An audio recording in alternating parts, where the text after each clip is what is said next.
Hello everyone, कैसे हैं आप लोग। मैं Rakesh Kumar Singh Jain study UPSC CSC में आपका स्वागत करता हूं।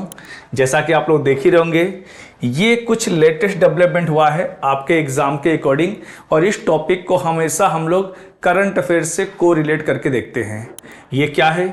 ये है फॉरेस्ट सर्वे रिपोर्ट 2023। बहुत सारे एस्पिरेंट के दिमाग में आया होगा, सर ये 2023 का 25 में क्यों पढ़ा रहे हैं। मैं कहूँगा जस्ट वेट एंड वॉच। ये भले ही 2023 की रिपोर्ट है, लेकिन रिलीज अभी हुई है जस्ट अ फ्यू वीक, यानी बिल्कुल ये लेटेस्ट रिपोर्ट है। जैसे हमारे सेंसस के डाटास होते हैं, वो 2011 के डाटा हम आज भी पढ़ रहे हैं, वो आज भी हमारे रिलेवेंट है। तो इसलिए ये बिल्कुल लेटेस्ट रिपोर्ट है फॉरेस्ट सर्वे की। तो ध्यान रखेंगे, तो आपके एग्जाम में जब भी आप 2025 और 26 का यूपीएससी सीएससी या फिर कोई स्टेट सर्विस का एग्जाम आप देंगे, लाइक यूपी पीसीएस बीपीएससी, कोई भी, सभी में ये रिपोर्ट रिलेवेंट है। और आपके मन में अगेन एक क्वेश्चन आएगा, सर 2025 तो आपकी बात हम समझ गए, फिर ये 26 में क्यों रिलेवेंट है? क्योंकि बिकॉज ऑफ ये रिपोर्ट एवरी 2 ईयर में रिलीज होती है। तब ये तो श्योर है कि 25 में भी कोई नई रिपोर्ट नहीं आएगी और 26 तक भी रिलेवेंट रहेगी। यानी नेक्स्ट रिपोर्ट हमारी जो आएगी वो आएगी, मान के चलिए 26 के लास्ट के आसपास आएगी। तो ये 2 साल तक आपको ये रिपोर्ट अच्छे से तैयार कर लेना है। सेकेंड थिंग, इस रिपोर्ट को जनरली हम किस प्रोस्पेक्टिव में देखते हैं? हम इनको केवल डाटास के सेंस में देखते हैं कि ये रिपोर्ट कब रिलीज हुई, हमारे मिनिस्टर कौन है, फॉरेस्ट क्या। नहीं, मैं इसके 2 पार्ट लेके आऊंगा। फर्स्ट पार्ट इसका ये है जिसमें हम लोग इसके डाटास की बात करेंगे, इसके डेफिनेशन की बात करेंगे, और नेक्स्ट पार्ट इसी टॉपिक से जुड़े हुए मैं कम से कम 5 to 10 MCQ लेके आऊंगा एंड 2 आपके मेंस के क्वेश्चन लेके आऊंगा, और उसको हम यहां पर डील करेंगे। क्योंकि ये रिपोर्ट, क्योंकि यूपीएससी का जो पैटर्न है और ट्रेंड है वो शार्पली चेंज हो रहा है। वो आपको ऐसे ऐसे टॉपिक से क्वेश्चन पुटअप कर ले रहा है जहां से आप सोचते भी नहीं थे।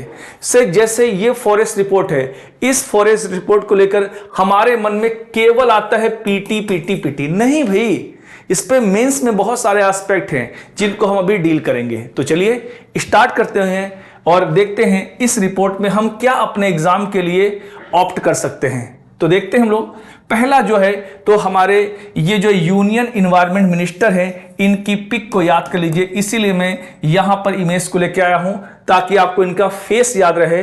ये है हमारे भूपेंद्र यादव जी, जो है यूनियन इन्वायरमेंट मिनिस्टर। और ये जो रिपोर्ट रिलीज होती है फॉरेस्ट रिपोर्ट 2023, ये रिपोर्ट रिलीज हुई है आपकी, एक डिपार्टमेंट है गवर्नमेंट ऑफ इंडिया का, ठीक है। मिनिस्ट्री की बात करेंगे तो मिनिस्ट्री हमारी हो जाएगी environment, forest and climate change. ये बहुत बड़ी मिनिस्ट्री है जो हमारे गवर्नमेंट रेजिम काम कर रही है सेंट्रल गवर्नमेंट में, जिसे हम एनडीए गवर्नमेंट बोलते हैं। उस गवर्नमेंट ने बहुत अच्छे कुछ काम किए हैं जिनको हम अप्रिशिएट कर सकते हैं।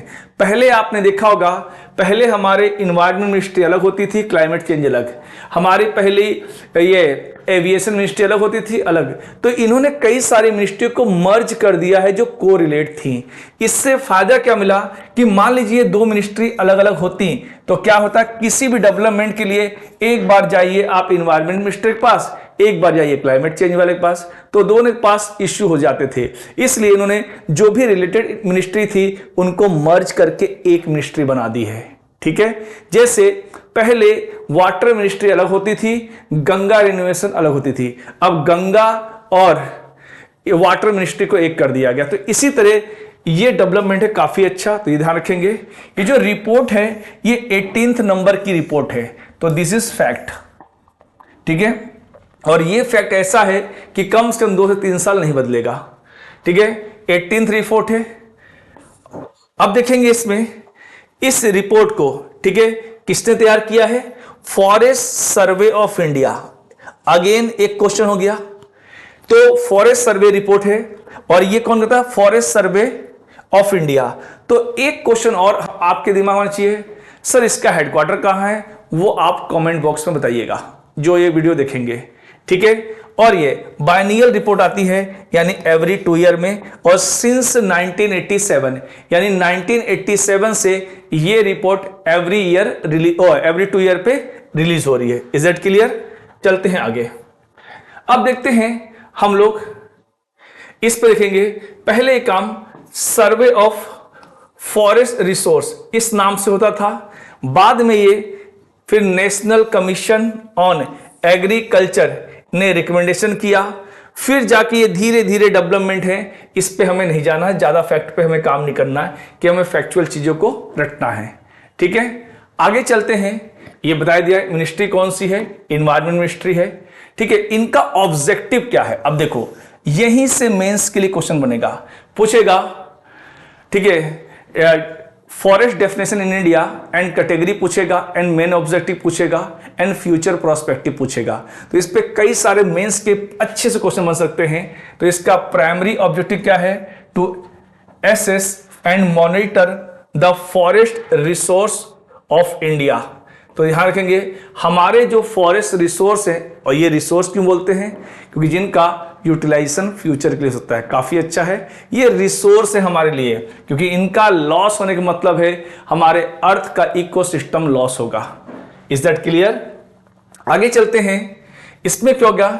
Engage in providing the service of training, research and extension. जाहिर बात है आपने फॉरेस्ट को जुड़े हुए कई सारे प्रॉब्लम दिखे होंगी, जिसमें फॉरेस्ट फायर है, एरोजन है, फ्लडिंग है। इन सभी को अगर हम प्रॉपर रिसर्च नहीं करेंगे, ट्रेनिंग नहीं करेंगे, तो इनका हम मिटिगेशन नहीं कर सकते। ये भी ठीक है। आप लोग का हेडक्वार्टर मैंने बता दिया आपको। ये हेडक्वार्टर कहां पर है? देहरादून में है। हालांकि जो बच्चे वीडियो देखेंगे वो कमेंट बताएंगे। अब देखेंगे इसके रीजनल सेंटर कहां पे हैं। तो रीजनल ऑफिस भी ध्यान रखेंगे, क्योंकि हमें इसका हेडक्वार्टर तो याद है देहरादून उत्तराखंड में है, लेकिन इसके रीजनल कहां पे हैं? शिमला है, कोलकाता है, नागपुर है, एंड बेंगलोर है। ये ठीक है। ईस्टर्न जोन में बुर्नीहाट यानी मेघालय में है इसका। यहां तक क्लियर है? चलते हैं आगे। ठीक है, इसका काम आप जानते ही हो। अब देखेंगे इस रिपोर्ट में क्या क्या बातें कही गई हैं। एक बहुत अच्छा पॉइंट है इस पे, ठीक है, की टर्म्स है इस पे कि फॉरेस्ट की डेफिनेशन कैसे। अब इसी डेफिनेशन पे मेंस में क्वेश्चन आ सकता है। डेफिनेशन क्या है? All lands of a hectare और more with tree patches with canopy. अब कैनोपी का मतलब क्या होता है समझिए, यही कीवर्ड है। जैसे मान लीजिए कोई फॉरेस्ट हो गया, ये हो गया। अब देखो एक तो ये हो गया, यहां पर कैनोपी ऐसे है, एक ऐसा है फॉरेस्ट एरिया, एक पेड़ यहां पर, एक पेड़ यहां पे। आपसे बोलूं किसकी कैनोपी डेंस है, क्योंकि ऑब्वियस सर इसकी कैनोपी डेंस है, यहां पे कुछ और है। तो ऊपर से जो अम्ब्रेला दिखाई पड़ता है वो अम्ब्रेला कितना डेंस है, तो इस आधार पे हम लोग क्या करते हैं? फॉरेस्ट को डिफाइन करते हैं। तो canopy density of more than 10%, यानी 1 हेक्टेयर का एरिया है तो उसका 10% का एरिया कैनोपी ऊपर से ग्रीन दिखाई पड़े। ठीक है, ऊपर से मेरा कहने का मतलब क्या है? That is satellite. ठीक है, यहां पर सैटेलाइट का यूज किया जा रहा है। और देखो मिनिस्ट्री या गवर्नमेंट बहुत अच्छे से, क्योंकि कल के आप भी ब्यूरोक्रेट्स हो, आप भी ये काम करने वाले हो, तो काफी अच्छे से स्मार्टली इन चीजों को हैंडल करते हैं। अब सैटेलाइट से हम लोग इमेजेस लेंगे तो हमें क्या पता है कि आपकी प्राइवेट जमीन को भी हमने कंसीडर कर लिया एज ए फॉरेस्ट कवर, और किसी गवर्नमेंट कर लिया। इस चक्कर में हमने सैटेलाइट इमेज का यूज किया। क्यों करना है? क्योंकि हमें अपना टारगेट सेट करना है 33% फॉरेस्ट कवर एरिया, यानी 1/3 of the land that of country that is called ecological balance forest cover area. यानी हमें एटलीस्ट 33% एरिया को फॉरेस्ट कवर में कवर करना है इन फ्यूचर में। तो इस चीज को ध्यान रखते हुए हम हर साल फॉरेस्ट कवर को बढ़ा रहे हैं, लेकिन क्लेवरली एंड स्मार्टली। हम इस शब्द को आगे इस्तेमाल करेंगे टर्म्स को कि क्यों ऐसा किया रहा है, क्योंकि सैटेलाइट इमेज से हमें एक्चुअल में रियल कंडीशन पता नहीं चल पाती। अब ऊपर सैटेलाइट ने कोई पिक ली, उसमें किसी के खेत भी दिखा दिए ग्रीन ग्रीन। भाई लोग अपने खेतों के मेड़ पर पेड़ लगाते हैं, वहां पे हो सकता है किसी ने डेंस लगा दिया हो, तो हमने उनके पर्सनल प्लॉट को भी फॉरेस्ट कवर में काउंट कर लिया। आपको सर आप ऐसा कैसे कह सकते हो? अभी हम देखते हैं डेफिनेशन में क्या दिक्कत है।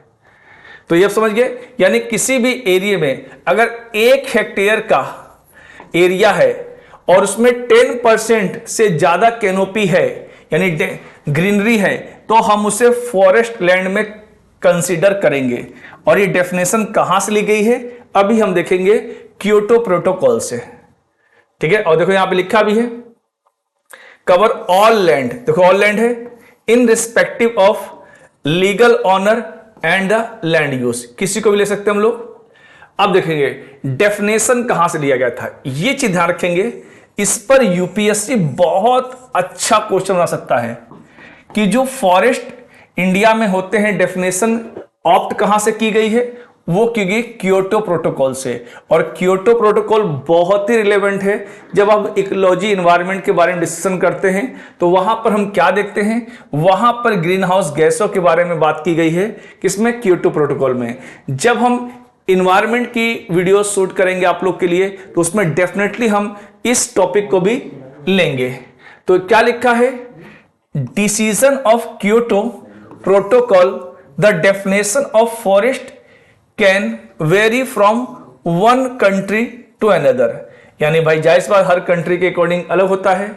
Depending of the country capacity and the capability, the structure definition for a forest based on the following criteria. अब क्राइटेरिया क्या है, अब ये क्राइटेरिया देखिए, इसमें जो क्योटो प्रोटोकॉल है वो लीगली बाइंडिंग नहीं था, उसमें यह था कि कोई भी कंट्री इसमें से कुछ डेफिनेशन ले सकता है अपनी सुविधा के अनुसार से। तो इंडिया ने यहां पे स्मार्टली, इसलिए मैंने स्मार्टली बोला था, इंडिया ने बहुत स्मार्टली उन चीजों को ऑप्ट किया जो उसकी फॉरेस्ट कवर एरिया को इंक्रीज करने में हेल्प कर सकती है। कैसे, अब हम देखते हैं। यहां पे लिखा है क्राउन कवर। क्राउन क्या होता है, कैप, जो ऊपर मुकुट होता है। तो crown cover percentage minimum tree crown falling with in the range of 10 to 30। अब देखो यहां बोला गया है कि कैनोपी 10 से 30% होना चाहिए, तो इंडिया ने 30 नहीं लिया, इंडिया ने 10 को लिया, सबसे कम वाले को। जैसे इंडिया में लिटरेसी बढ़ानी हो, जैसे हम इंडिया में लिटरेसी की डेफिनेशन क्या है, more than 7 year a child and a person, ठीक है, read anything in any language that is called literate in this country. तो यानी जो भी 7 साल से ऊपर कोई पर्सन है, बच्चा जो भी है, वो कुछ भी पढ़ सकता है अपनी लैंग्वेज में, वो लिटरेट है या पढ़ा लिखा है। अब उसी डेफिनेशन को हम घटाकर 2 साल कर दें तो लिटरेसी क्या होगी, सडनली इंक्रीज कर जाएगी।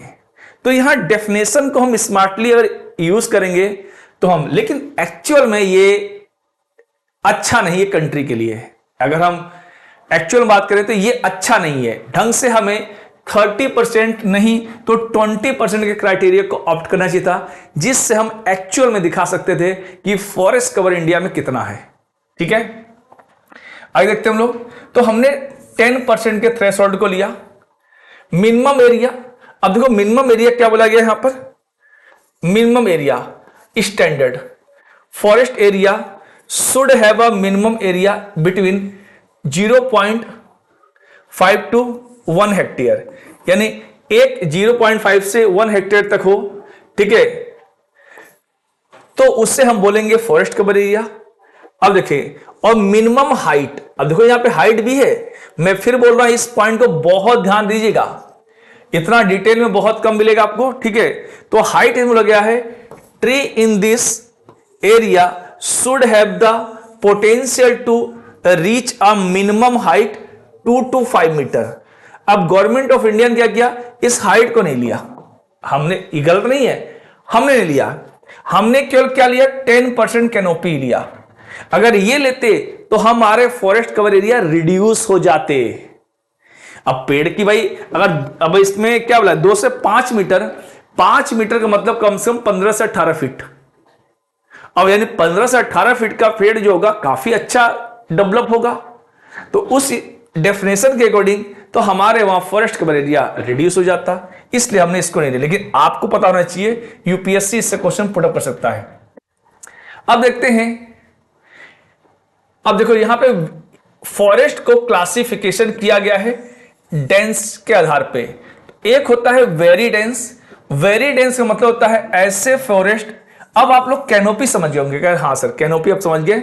कैनोपी मतलब क्या होता है, ऊपर से कितने घने वन है। अब देखो यहां की कैनोपी देखो सबसे डेंस बिल्कुल पैक है, तो जिस फॉरेस्ट की कैनोपी मोर देन 70% होगी उसे बोलेंगे वेरी डेंस फॉरेस्ट। मॉडरेट में क्या होगा, 40 to 70% की डेंसिटी होगी, और ओपन फॉरेस्ट की कितनी होगी, 10%। ये भी याद रखिएगा, अच्छा क्वेश्चन पूछ सकता है आप लोग का। अब देखिए स्क्रब, ये 10 पर, अब 10% तक तो हमने फॉरेस्ट ले लिया, अब 10 से नीचे को हमने क्या लिया, स्क्रब यानी झाड़ियां। जो 10% से कम वाला होगा वो झाड़ियों में कंसीडर होगा।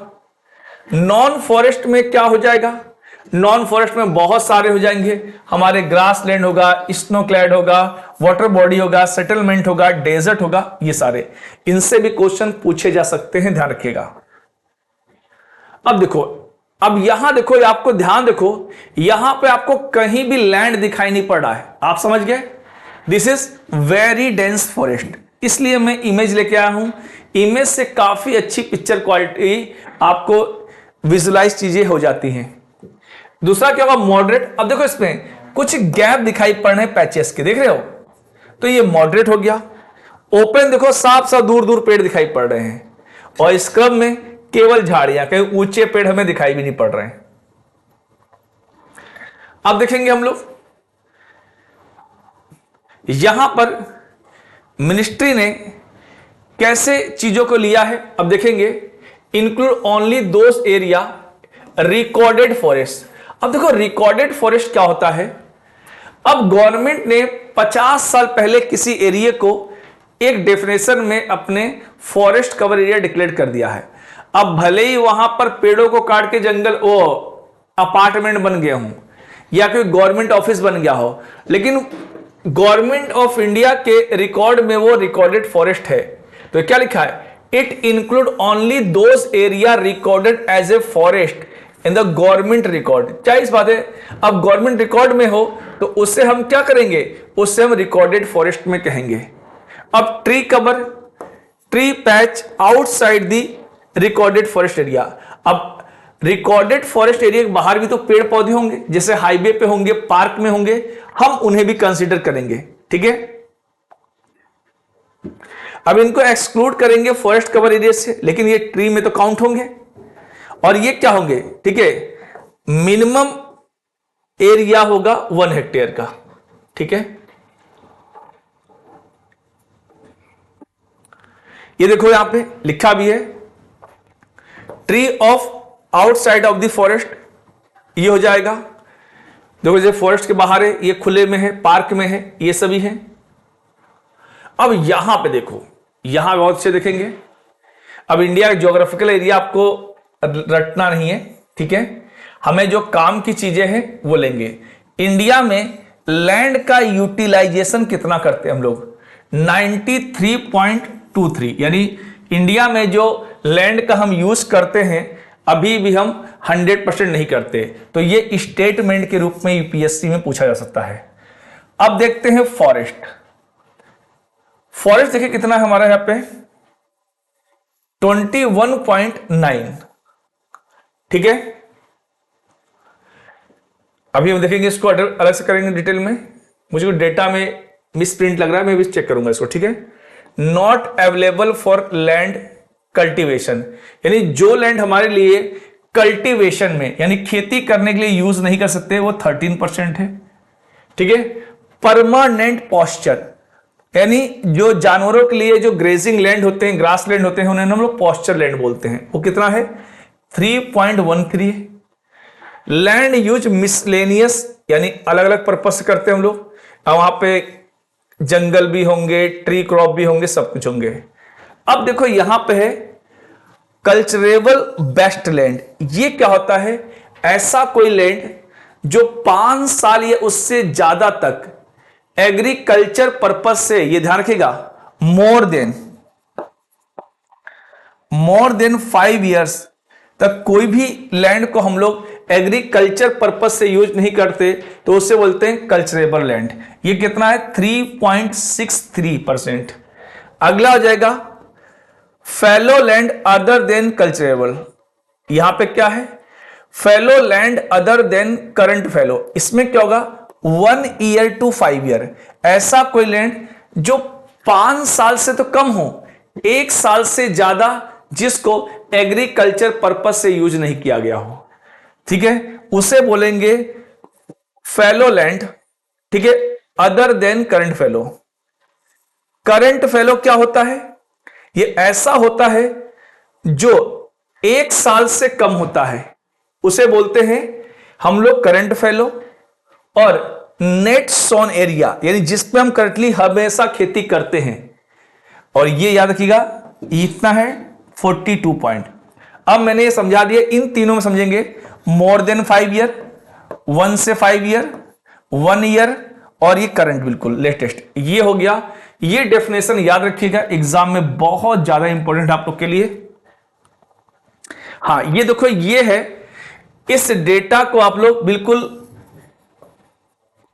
शरबत बना के पी लीजिए, बिल्कुल, ठीक है, रुआवजा जैसा, या गन्ने का जूस को बिल्कुल पी, आपके बॉडी बिल्कुल एडजस्ट होना जाना चाहिए। जब भी कोई पूछे बस याद करो फॉरेस्ट कवर। यहां पे हमने फॉरेस्ट की बात की, only forest, that mean 1 hectare area.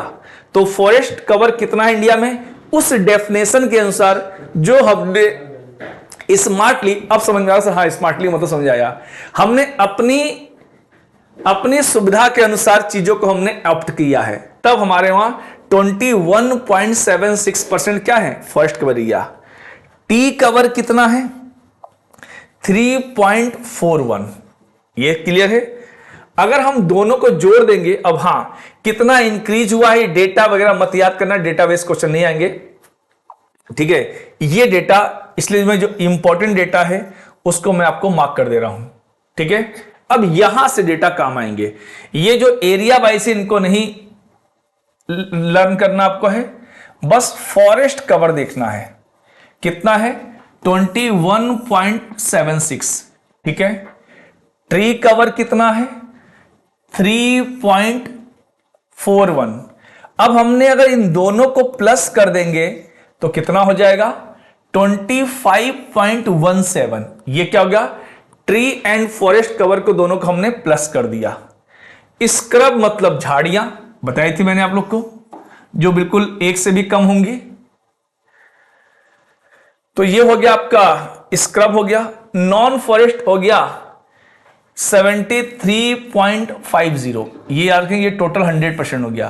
तो ये डेटा को, इसको याद रखिएगा, ये इंपॉर्टेंट है, जो जरूरी है उनको मिस नहीं करना है।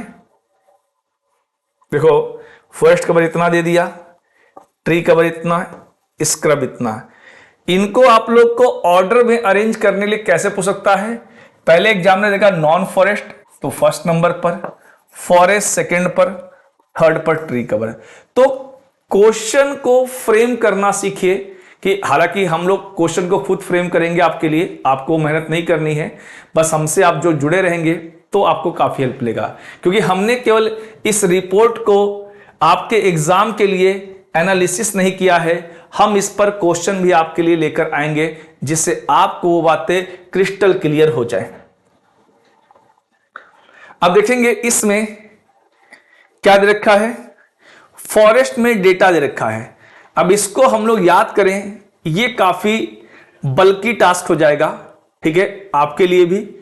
इसमें बस इतना समझ लीजिए, इसमें आप ढूंढ लीजिए मध्य प्रदेश कहां है। देखो, सबसे ऊपर टावर किसका है? एमपी का है, यानी फॉरेस्ट कवर एरिया में एमपी फर्स्ट पे है। अब इसके आसपास कौन दिखाई पड़ा है? सर, अरुणाचल प्रदेश, बस, तो सेकंड अरुणाचल हो गया। थर्ड पे देखो, थर्ड पे मुझे इस समय कौन दिखाई पड़ रहा है? देखिए देखिए, तो छत्तीसगढ़ दिखाई पड़ रहा है, बिल्कुल सही। तो टॉप 3 याद करो, बस इतना, ठीक है। ये मैंने काम कर दिया आप लोग का। तो फर्स्ट पे हो गया आपका एमपी हो गया, सेकंड पे हो गया आपका अरुणाचल प्रदेश, थर्ड पे हो गया छत्तीसगढ़। बस हो गया। मतलब डेटा को फिल्टर करना सीखिए, जैसे हमारा आरओ फिल्टर करता है। इससे आपका जो हार्डवर्क है वो 30% रिड्यूस हो जाएगा और आपका रिजल्ट ऑप्टिमम हो जाएगा काफी अच्छे तरीके से। ठीक है। फॉरेस्ट कवर चेंज देखेंगे, देखो मैक्सिमम, ठीक है, मैक्सिमम इंक्रीज कहां हुआ है? Inside the reserve forest. Reserve forest area में कितना सबसे ज्यादा इंक्रीज किसमें हुआ है? मिजोरम, उड़ीसा, ठीक है, और कर्नाटका। डिक्रीज कहां हुआ है? त्रिपुरा, ठीक है। Outside the reserve forest area इसमें इंक्रीज हुआ है गुजरात में, सेकेंड नंबर पे बिहार में। मैक्सिमम रिड्यूस, देखो फॉरेस्ट कवर एरिया भी सबसे ज्यादा एमपी में है, लेकिन रिड्यूस भी कहां हुए हैं? एमपी में। तो ये एक तरह का कॉन्ट्राडिक्टरी डेटा होगा, लेकिन यूपीएससी पूछेगा, क्योंकि कॉन्ट्राडिक्टरी डेटा में आपको यूपीएससी फंसाएगा अपने ट्रैप में, तो आपको फंसना नहीं है। कवर एरिया मैक्सिमम है लेकिन डिक्रीज भी यहां पे हुए हैं। सेकेंड नंबर पे राजस्थान है डिक्रीज में, थर्ड पे आंध्र प्रदेश। अब देखेंगे यहां पर वही डेटा दे रखे हैं आपको फॉरेस्ट कवर एरिया में, ठीक है। और एरिया वाइज हम देखेंगे तो हमने समझा दिया। यहां पे हम यहां पे देख सकते हैं मध्य प्रदेश, देखो मध्य प्रदेश में आपको सबसे अधिक एरिया दिखाई पड़ेगा, आपको यही दिखाई पड़ रहा होगा, ठीक है। सेकेंड नंबर पे आपको दिखाई पड़ेगा अरुणाचल प्रदेश। हाँ, टोटल फॉरेस्ट में देखो ये रहा, ये हो जाएगा फर्स्ट पे, ठीक है। सेकेंड पे हो जाएगा अरुणाचल, थर्ड पे हो जाएगा छत्तीसगढ़, ठीक है। देखिए ये हो गया टॉप 3 में हो गया, यानी हो जाएगा आपका एमपी फर्स्ट पे, अरुणाचल सेकेंड पे, छत्तीसगढ़ थर्ड पे, ठीक है। बाकी और नहीं याद करना आपको, ये भी हो गया। ट्री कवर, देखो अब कल आजकल जो यूपीएससी है वो पहले से जो ट्रेंड होते हैं, ऐसा कहा भी जाता है, इसमें कितना सच है कितना फॉल्स है ये नहीं पता, कि यूपीएससी जो ट्रेंडिंग क्वेश्चन होते हैं मार्केट से पिक कर लेता है और उनको नहीं पूछता है। तो अगर यूपीएससी हमारे साथ पजल कर रहा तो हम भी तो कर सकते हैं, यानी हम उस बारीकी तक जाएंगे, उस माइक्रोस्कोपिक पॉइंट तक जाएंगे जहां पे यूपीएससी सोचा कि अरे ये लोगों ने पिक नहीं किया होगा, हम यहां से पूछेंगे तो हम उसको भी पिक करेंगे। जैसे मैक्सिमम ट्री कवर, ठीक है, महाराष्ट्र, दिस इज काफी अच्छा, ठीक है। ट्री डेवलपमेंट सेकंड पे राजस्थान, ठीक है।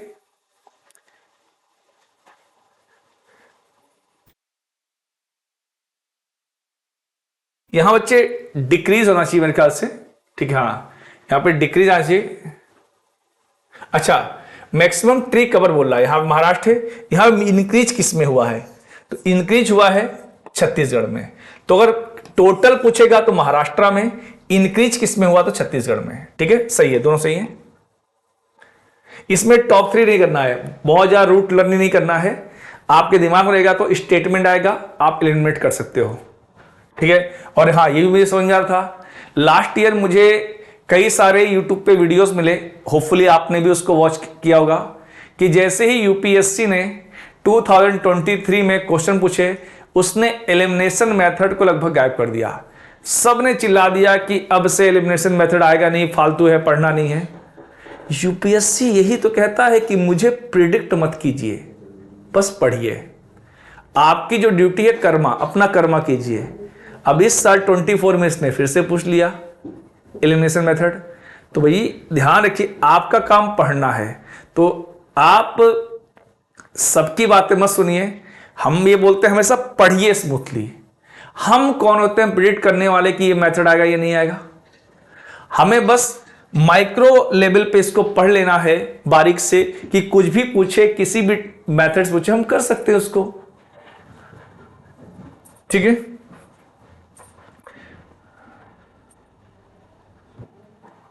स्पेसिफाई, ये नहीं डेटा देखना में, ठीक है। वेस्टर्न घाट इको सेंसिटिव एरिया, ठीक है, इसको भी नहीं, इतना नहीं करना हमें।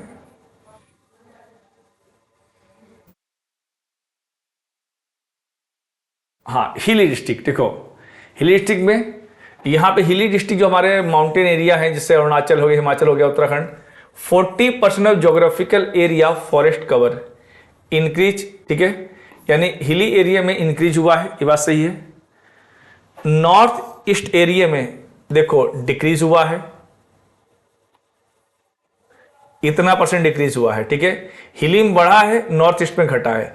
जनरली हम क्या करेंगे, जब स्टेटमेंट आएगा तो नॉर्थ ईस्ट को हम एज्यूम कर लेंगे, नहीं नॉर्थ ईस्ट में इंक्रीज होगा, अरे भाई वहां भी डेवलपमेंट हो रहा है, और जहां पे डेवलपमेंट होगा वहां पे एक कॉमन एक्टिविटी क्या होती है, deforestation, cut off tree in mass level,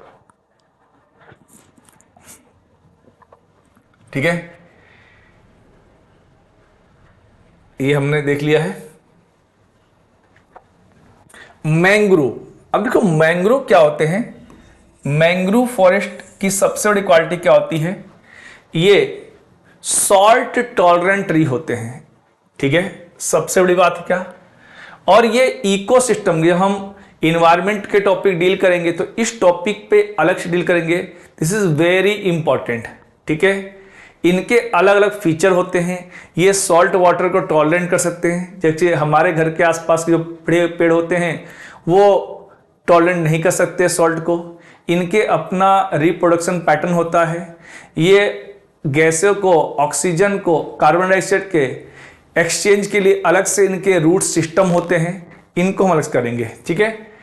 हमें फिलहाल यहां पे इसको देखना है, तो ध्यान रखेंगे सबसे ज्यादा जो मैंग्रोव फॉरेस्ट कहां पर है, वेस्ट बंगाल में, ऑब्वियस सी बात है। देखो यहां पे वेस्ट बंगाल पहले नंबर पे है, सेकंड नंबर पे है गुजरात, आप देख सकते हैं, थर्ड नंबर पे है अंडमान निकोबार। बस टॉप 3 कर लीजिए, और टॉप 3 ज्यादा नहीं करना है, ये आप भी जानते हैं कि बहुत सारा ऑलरेडी बहुत सारा डेटा हो गया। अब देख लीजिए यहां पर West Bengal number 1, second number Gujarat, third number Andaman Nicobar. ये देखिए, ये जो डायग्राम बना दिया गया ये काफी इंपॉर्टेंट आपके लिए है, अच्छे से आपको याद हो जाएगा। ये वही चीजें हैं, इनको डेटाबेस नहीं तैयार करना, बस इतना पता होना चाहिए। देखो इनके हमारे, आप देखो ये मेंस के लिए पूछ सकता है, बहुत अच्छा, दिस इज वेरी, यही बोलना चाह रहा हूं मैं।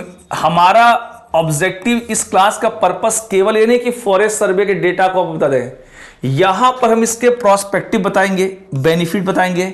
अब यहां पर मेंस में क्वेश्चन पूछ सकता है कि what is mangrove forest, feature of mangrove plant tree and largest India in the, ये कैसे हमारे इकोसिस्टम को बैलेंस कर सकते हैं, कंजर्व कर सकते हैं। तो ये चीजें बेनिफिट इसके पूछ सकता है एग्जाम में।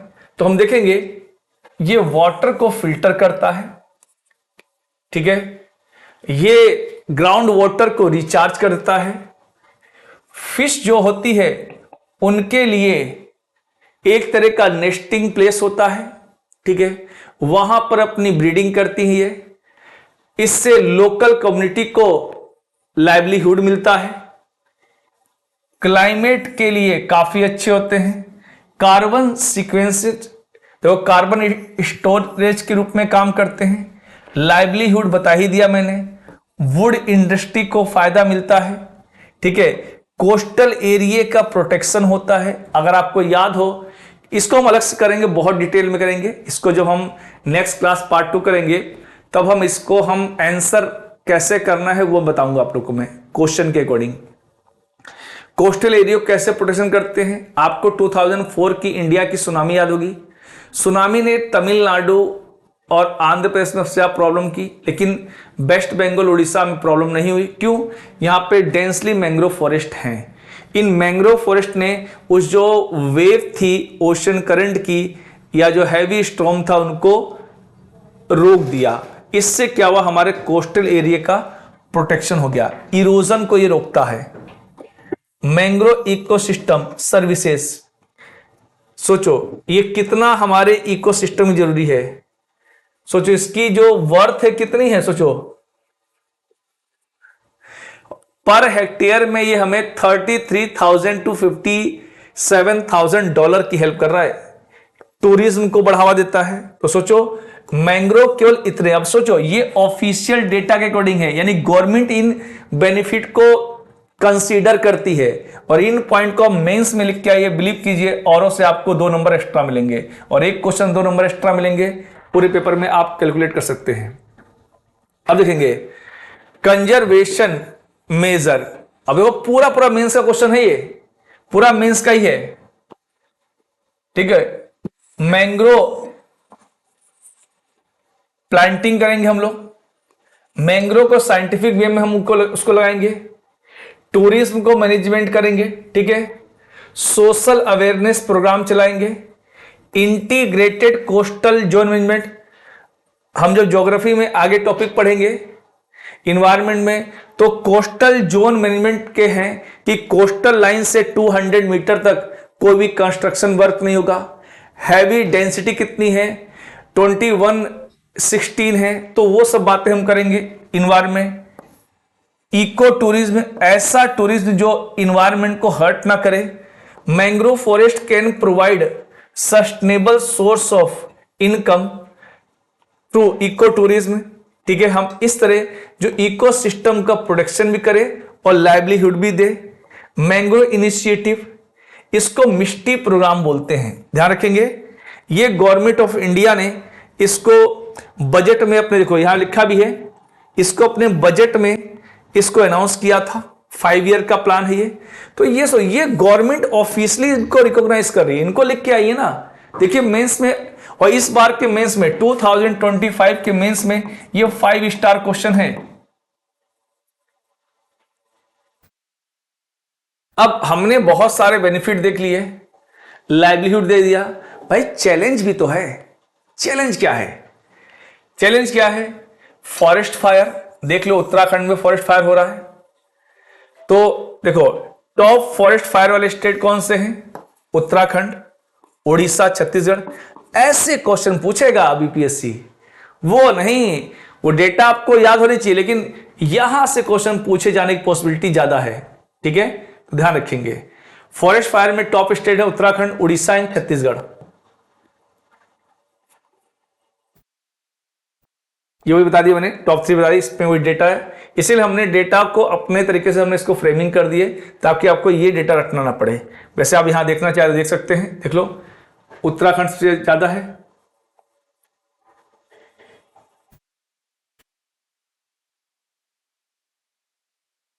ठीक है। यहां पे देखो, अच्छा रैंकिंग दे रखी है, ठीक है, लेकिन सबसे ज्यादा आते कहां पे, ध्यान रखेंगे यहां पे, यहां दे रखा है हिमाचल प्रदेश, ठीक है, हाँ डिटेल्स दे रखा है, ठीक है, तो ध्यान रखेंगे। तो यहां देखेंगे ग्रोइंग स्टॉक, ग्रोइंग स्टॉक का मतलब क्या है समझिए, यहां पे यही टर्म्स एग्जामिनर पूछ लेगा आपसे। The total volume of all living tree with in a forest area, ठीक है, encompass the total volume of wood percentage all standing tree, यानी जो हमारे फॉरेस्ट के अंदर जो इसकी ऑल लिविंग है, ठीक है, माइक्रो ऑर्गेनिज्म हो, प्लांट हो, सभी को कंसीडर किया जा रहा है फॉर ग्रोइंग स्टॉक में, यानी एक तरह का स्टॉक है हमारे लिए जो हमारे फ्यूचर को सस्टेन करेगा।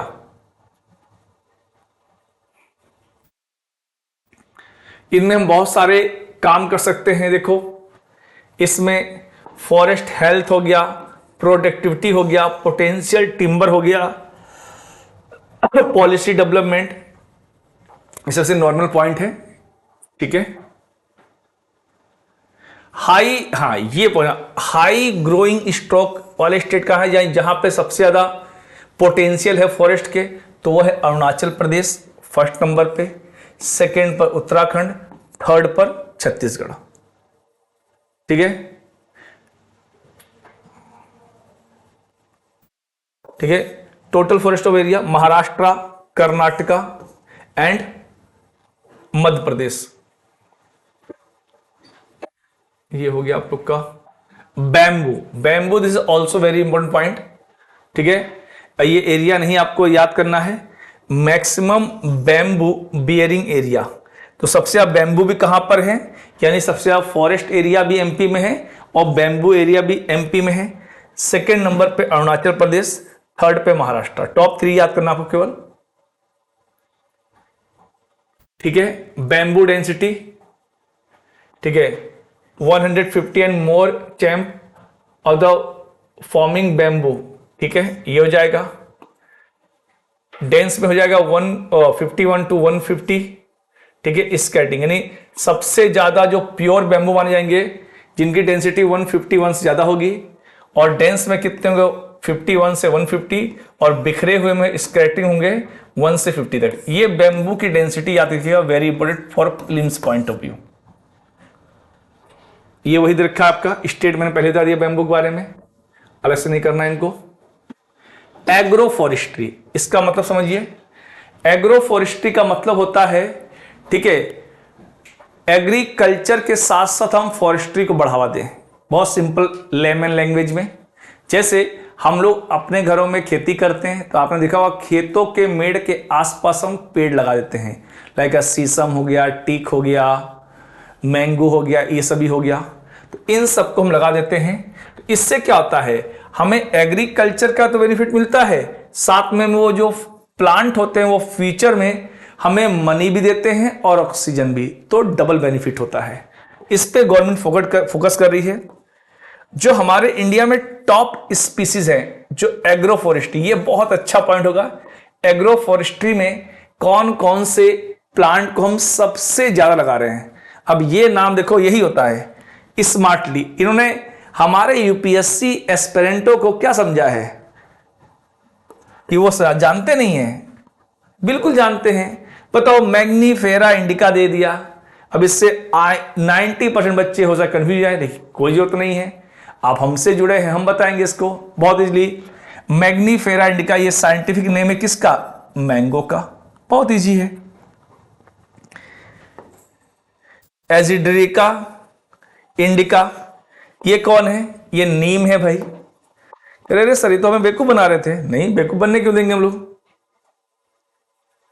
अगला गया प्रोस्पिस जूलीफेरा, लो, ये क्या हो जाएगा, बबूल हो जाएगा।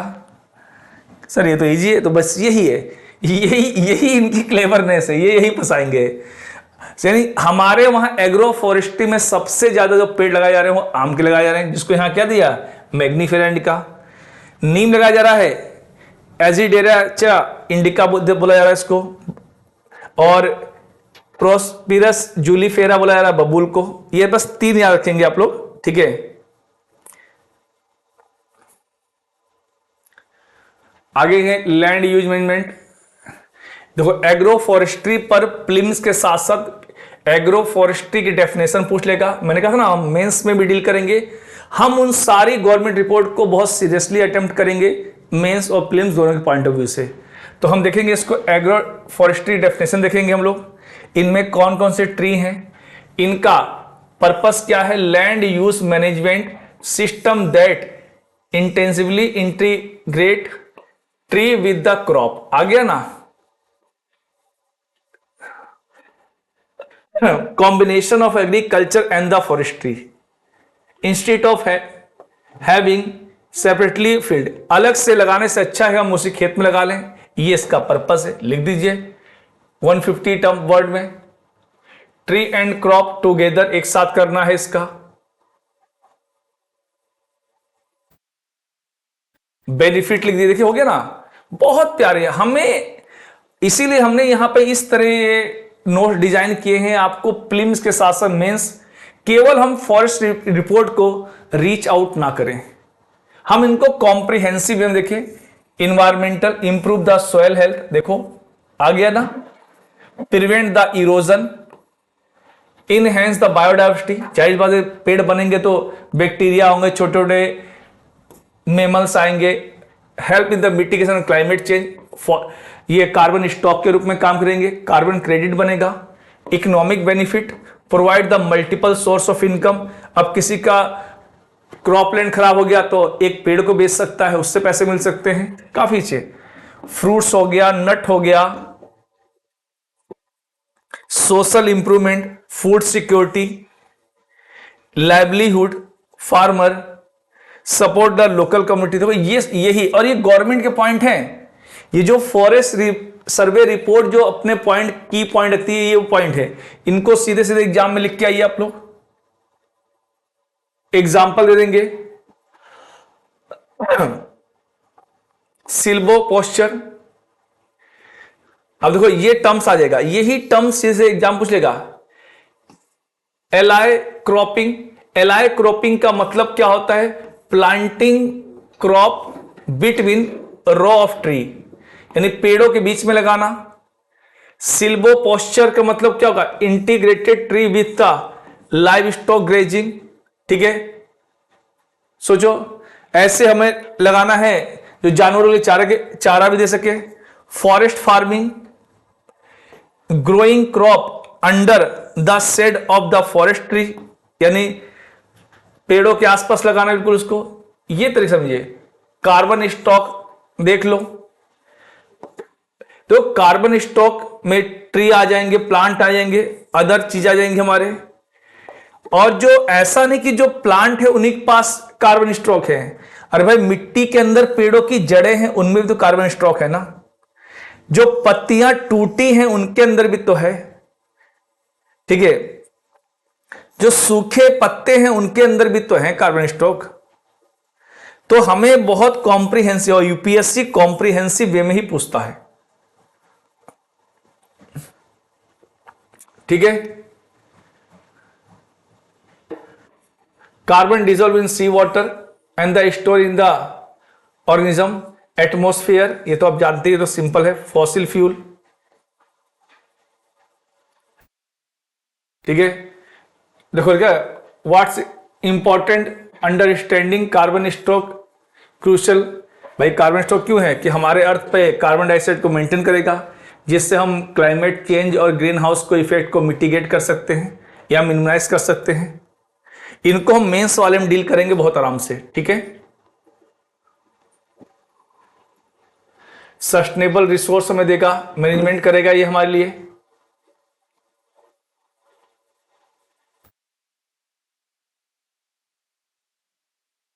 ये पॉइंट हो सकता है। मैक्सिमम कार्बन स्टॉक कहां पर है? अरुणाचल प्रदेश में है। सेकेंड नंबर पे एमपी है, ये क्वेश्चन पूछ सकता है आपसे। थर्ड पे छत्तीसगढ़ है। अब इसमें देखा गया है सबसे ज्यादा कार्बन स्टॉक किसमें है? लिविंग बायोमास में है। सेकेंड नंबर पे कौन आ जाता है इसमें? देख लो,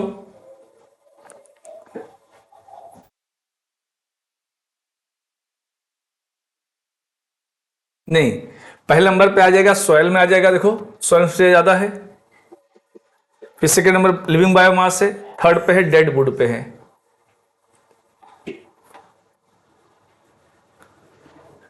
कोई कार्बन पुल कहां कहां पे है? जड़ों के अंदर भी है, सूखे टहनियों पर भी है, टूटे हुए पत्तों के अंदर भी, पेड़ों के अंदर तो है ही है। ये चीजें पूछ सकता है एग्जामिनर। लिविंग बायोमास देख लो, जो एबव द ग्राउंड है यानी जमीन से ऊपर है, वेजिटेशन आ जाएंगे, पेड़ आ जाएंगे सभी। बिलो द इसके अंदर है तो रूट हो जाएंगे, बहुत सिंपल है। डेड में सूखे पत्ते हो जाएंगे, नॉन लिविंग कहलाएंगे। लीटर में टूटे हुए पत्तियां होंगी जो पेड़ों की होंगी। सॉइल के अंदर कुछ उनके रूट होंगे वहां पे। तो ये सब देखिए, यही सब एग्जाम में पूछेगा आपसे। तो जमीन के ऊपर कौन, जमीन के नीचे कौन से, सूखे सूखे कौन से, लीटर मतलब पत्तियां जो टूट गई, और इनमें डायमीटर दे रखा, देखो यहां से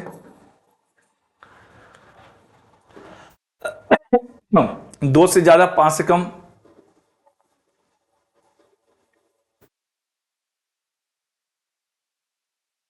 जो सॉइल के अंदर माइक्रो ऑर्गेनिज्म है वो भी कार्बन स्टॉक को रखते हैं अपने पास। ये परसेंटेज मत याद कीजिएगा, डेफिनेशन ध्यान दीजिए।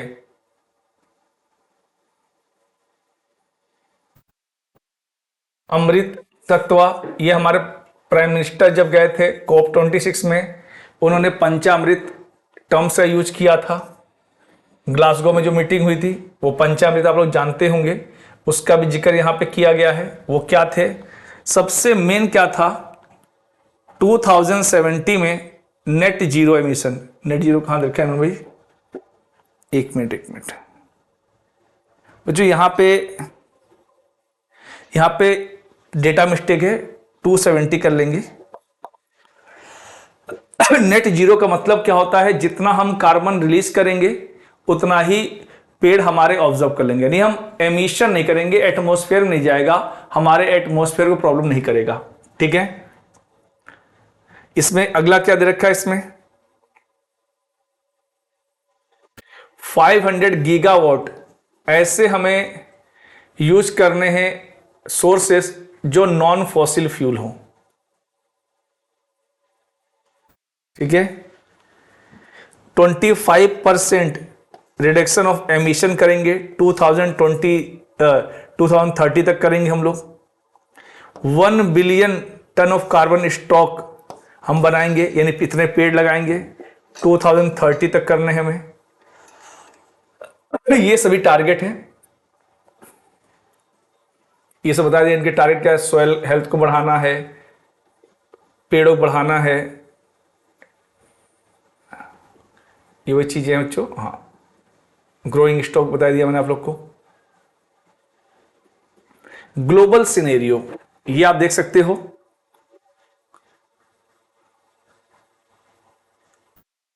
इसमें साउथ ईस्ट एशिया दे रखा है। देखो, south and south east Asia में सबसे ज्यादा ये रीजन है, फर्स्ट वाले है। देखो, इसमें साउथ एशिया में इंडिया भी आता है, साउथ ईस्ट एशिया में इंडोनेशिया, मलेशिया, ये सभी आते हैं। टॉप कंट्री जिनमें सबसे ज्यादा है तो देख लो, सबसे ज्यादा किसमें है,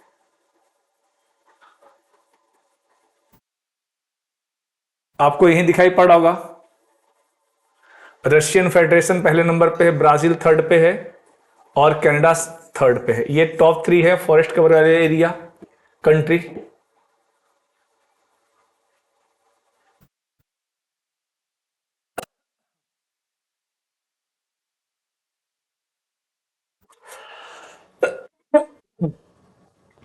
जहां पे सबसे ज्यादा गेन किया है, नेट गेन, यानी जहां पे फॉरेस्ट बढ़ रहे थे इससे, तो चाइना का नाम दो। चाइना हर चीज में आगे है, तो फॉरेस्ट को ग्रो करने में भी काफी आगे है ये कंट्री। तो बच्चों, ये थी आज की रिपोर्ट। तो होपफुली आपको ये वीडियो काफी यूजफुल लगा होगा, और इस रिपोर्ट को हमने बहुत कॉम्प्रिहेंसिव वे में किया है, डेफिनेशन के साथ किया है। इसके सेकेंड पार्ट में हम इनसे जुड़े हुए MCQ को और मेंस के क्वेश्चन को डील करेंगे, ताकि इस रिपोर्ट से कुछ भी UPSC या other state PCS question put up करें तो आपको वो बहुत स्मूथली ग्राफ्स हो सकें और इजीली आप उसको एग्जाम में करके आ सकें। तो चलिए मिलते हैं नेक्स्ट वीडियो में। Thank you, bye bye.